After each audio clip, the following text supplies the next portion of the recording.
Representantes de la Coordinadora de Vecinos del Oeste de Montevideo, que están en contra de la planta regasificadora, señalaron a varios medios de prensa que dejarán de negociar con el gobierno para ir directamente a la justicia. La regasificadora es un proyecto categoría C, lo que significa que implica un impacto ambiental importante. La empresa Gasallago, compuesta por UTI y ANCAP, presentó la solicitud de autorización ambiental previa en agosto de este año. La obra incluye infraestructura para almacenar más de 200 millones de metros cúbicos de gas. La empresa se compromete a producir 10 millones de metros cúbicos de gas natural, a realizar las obras de una escollera de piedra y hormigón de 1.800 metros de largo. Muy buenos días y ya le damos la bienvenida al director nacional de Medio Ambiente, Dinama, Jorge Rux. Bienvenido, un gusto recibirlo. Muchas gracias, Emily. Rux, empecemos, hay creo que dos temas clave, la regasificadora y la planta de UPM. Empecemos con la regasificadora, donde los vecinos de la zona donde va a estar ubicada la planta están preocupados. ¿Tienen razón en estar preocupados? Empecemos por allí. Yo creo que sí. Yo creo que siempre que va a haber una acción que se superpone a otras acciones que hay en la zona y que posiblemente vayan a haber, es lógico que la gente que vive en la zona se sienta de alguna forma desconcertada por acciones que se van a imponer y que quieren saber qué tipo de incidencia tienen sobre su vida cotidiana. Digo, y creo que tienen todo su derecho y toda su preocupación, la evidente, digamos, preocupación por entender qué es lo que va a pasar y por entender cómo se va a manejar lo que va a pasar. ¿Es cierto que usted a los vecinos le dijo que la planta regasificadora va, que es así, que va a ser aprobada? No, yo no en ningún momento dije eso. Es decir, yo lo que planteé en determinado momento es que en el inicio de los estudios que nosotros estábamos haciendo, estábamos verificando que se cumplían todos los requerimientos para esa localización y que por lo tanto también teníamos que considerar qué pasaba, si esa localización se concretaba, en el impacto que eso iba a tener sobre las zonas vecinas. Y en ese sentido, poder conocer con los vecinos qué tipo de problemas ellos estaban visualizando como vecinos de la zona, como conocedores de una realidad, para que nosotros pudiéramos incorporar de alguna manera en las medidas, una vez que tenemos la responsabilidad de aprobar un proyecto desde el punto de vista ambiental, de poder, digamos, adecuar o considerar esos posibles impactos sobre su vida cotidiana para evitar que se le deteriore la calidad de vida y en todo caso ayudar a mejorarla. Es decir, ya que va a haber una obra importante en la zona, que eso de alguna forma derrame también en un proceso de beneficios para las comunidades locales. Uno de los cuestionamientos de los vecinos está centrado en la ubicación de la planta. Hay informes que señalan que la planta no debería estar ubicada tan cerca de la costa. Se está hablando de algo así como de 2,5 kilómetros, cuando hay informes que dicen que no debería estar tan cerca, sino a unos 40 kilómetros. Entonces, ¿qué dice la Dinama al respecto? Bueno, nosotros lo que hemos planteado es que a nosotros se nos presentó un proyecto. Nosotros tenemos la responsabilidad de analizar el proyecto que se presenta, es decir, quien presenta un proyecto hace estudios de impacto ambiental en relación a esa localización específica y eso es lo que se nos presenta para la aprobación. En ese sentido, nosotros analizamos esa localización específica que se nos presentó, si cumplía con los requerimientos de seguridad, con los requerimientos que supone, digamos, su vínculo con tierra, porque esto es una escollera que va a estar separada a 2,5 kilómetros de la costa, donde van a haber un barco regasificador y va a llegar un barco metanero que lo va a alimentar, digamos. Eso implica movimientos.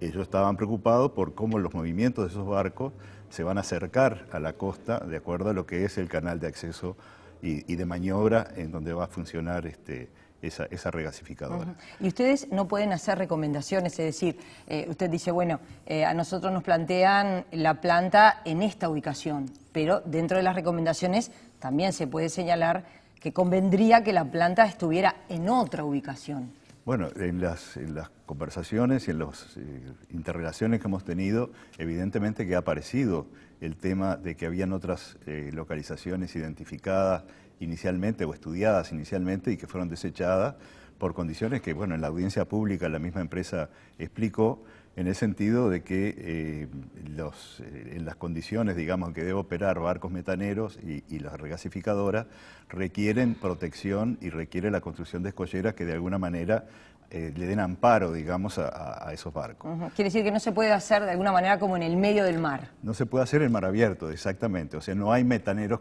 o empresas que estén dispuestas a operar en esas condiciones, justamente por razones de seguridad. De manera que, de alguna manera, la escollera era una necesidad, y entendemos que es una necesidad de protección que está planteada, y bueno, eso implicó esta localización. Entonces, cuando se presenta ese proyecto con esa localización, lo que nosotros tenemos que asegurar, digamos, es que se cumplan las condiciones de seguridad, las condiciones de operación, y por supuesto hay factores que nosotros no tenemos por qué analizar, pero que están presentes, evidentemente, como son los factores económicos, digamos, de que determinan, digamos, las vinculaciones que tiene que tener esa planta regasificadora con una infraestructura existente, como es la que es el gasoducto del Cruz del Sur, que se tiene que conectar. Y esa conexión es lo que va a ir bajo tierra, desde, digamos, primero bajo la superficie del Río de la Plata, después bajo tierra, a conectarse con el gasoducto Cruz del Sur, de manera de que, digamos, una vez que está construido, prácticamente no va a haber impactos en territorio, salvo caso que hubiera un accidente. Y eso es lo que evidentemente tiene que ser estudiado en condiciones de ofrecer la seguridad necesaria para las poblaciones vecinas. Usted dice, la planta ya de por sí puede conllevar a que existan accidentes ambientales. Yo le diría que accidentes se presentan en cualquier situación, digamos, pueden haber accidentes, los vivimos permanentemente, cotidianamente, con los choques, la cantidad de muertes que tenemos por el tránsito en nuestro país, digamos. Son temas que evidentemente accidentes son accidentes, es decir, el tema es en qué nivel de recurrencia en el caso de regasificadoras se dan este tipo de accidentes.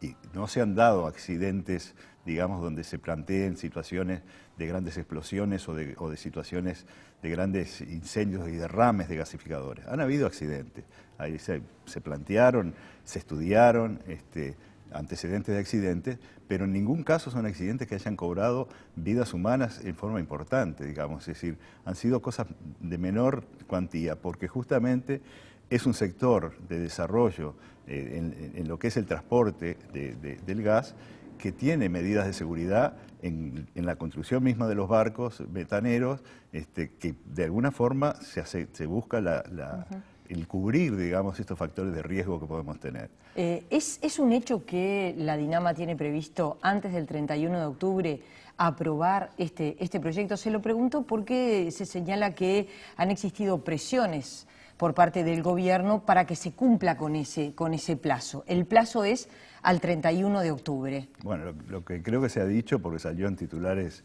del diario El País, es que yo denuncié presiones. Yo lo que quiero aclarar, yo no denuncié presiones. Denunciar implica un acto voluntario de generar, digamos, una declaración de una situación irregular. El periodista me preguntó si yo tenía presiones en la aprobación del caso de la regasificadora. Yo le dije que, como en todos los proyectos y como en todas las situaciones que tenemos en la Dinama, tenemos presiones de todos lados.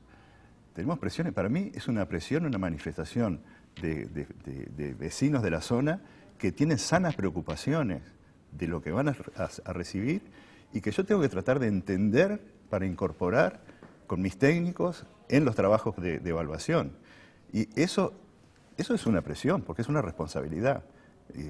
Puede ser que el periodista no lo entienda como una presión. Yo lo entiendo como una presión porque es parte de mi responsabilidad. También es una presión los costos adicionales que puede tener el hecho que nosotros no aprobemos en ciertos tiempos un estudio de impacto ambiental, tomándonos tiempos que muchas veces no son necesarios. Es decir, trabajar optimizando los tiempos y el uso de los tiempos de nuestros funcionarios es una responsabilidad nuestra. ¿Por qué? Porque si no, los costos que tiene que pagar una empresa, es decir, son costos adicionales que en el fondo los paga el Estado, en el fondo sale del bolsillo de cada uno de nuestra gente. Entonces hay una responsabilidad de cumplir tiempos. Y esa responsabilidad la asumimos nosotros.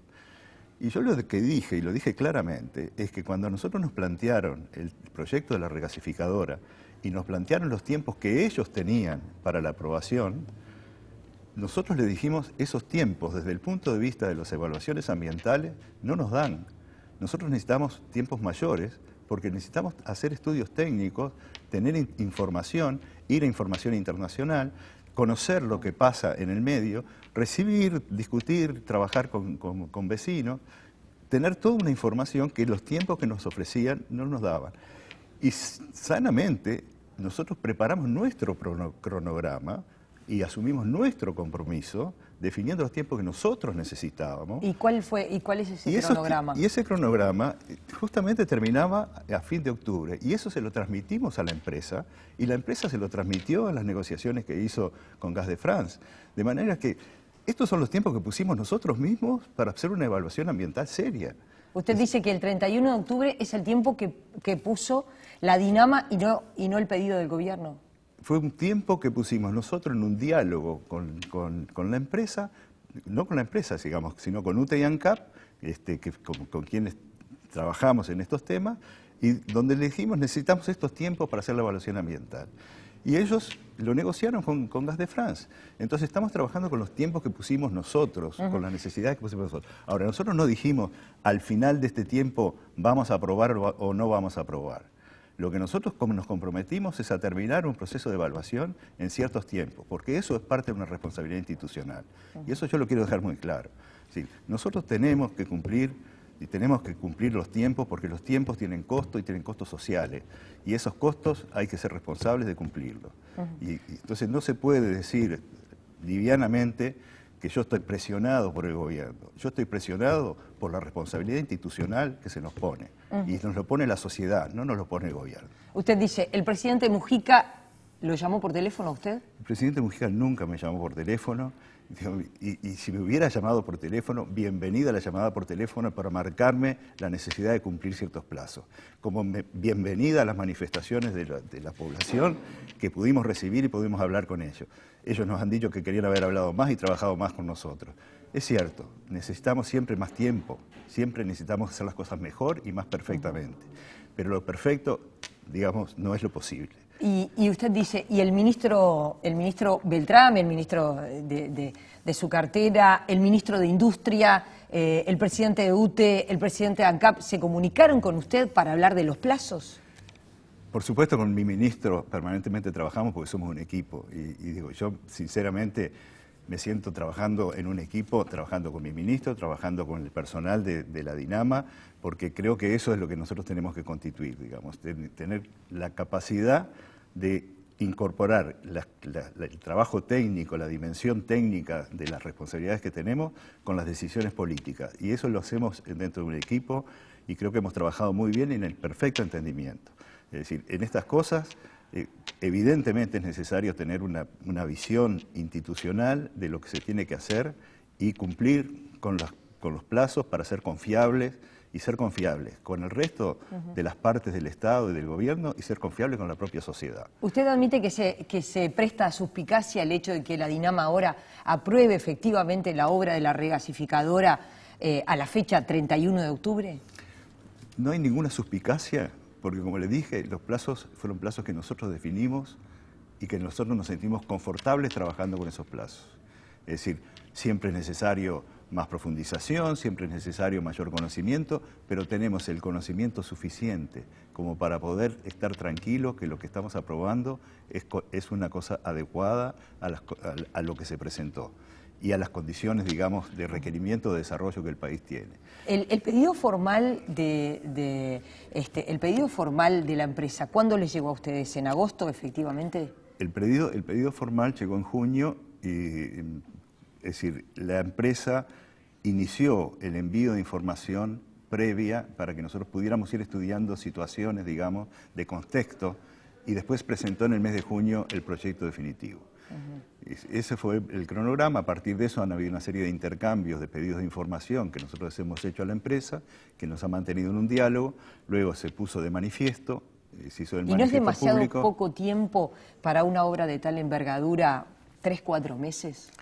Bueno, lo que nosotros tenemos planteado para las obras de porte medio, como es una obra esta clasificada C, es decir, una obra compleja, es que justamente los tiempos que nosotros requerimos, para cualquier, digamos, los promedios que nosotros tenemos, están entre 3 y 6 meses. Eso es lo que nos hemos fijado como meta para tener una dinama que responda con eficiencia a una situación de desarrollo del país que requiere respuestas relativamente rápidas en una situación donde el número de proyectos y la inversión que el país tiene se ha incrementado en forma sustantiva.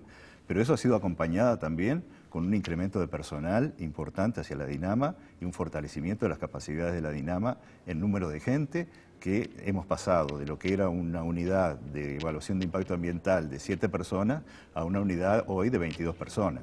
Digamos. Eso nos significa que tenemos muchísimo más capacidad para dinamizar, digamos, nuestros trabajos.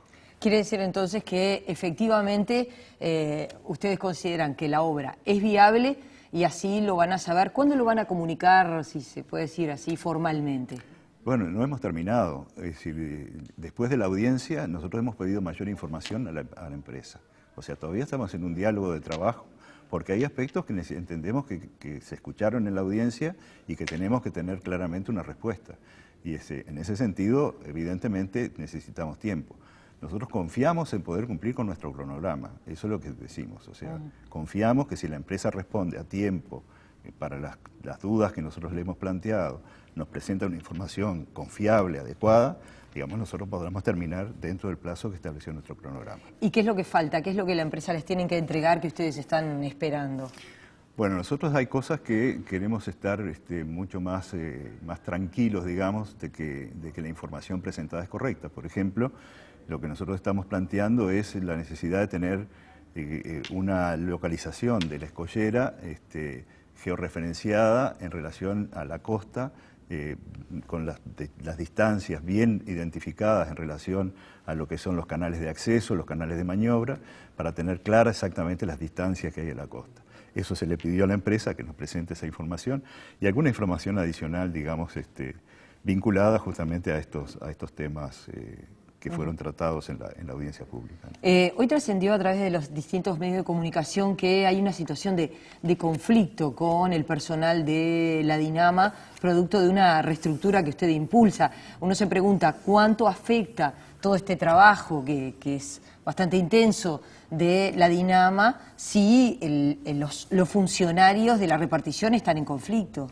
No, primero no es una propuesta de reestructura de la Dinama, es una propuesta de reestructuración del Ministerio en su conjunto, y evidentemente hay situaciones que se han puesto de manifiesto públicamente de dificultades de un grupo básicamente del gremio en relación a esa reestructura.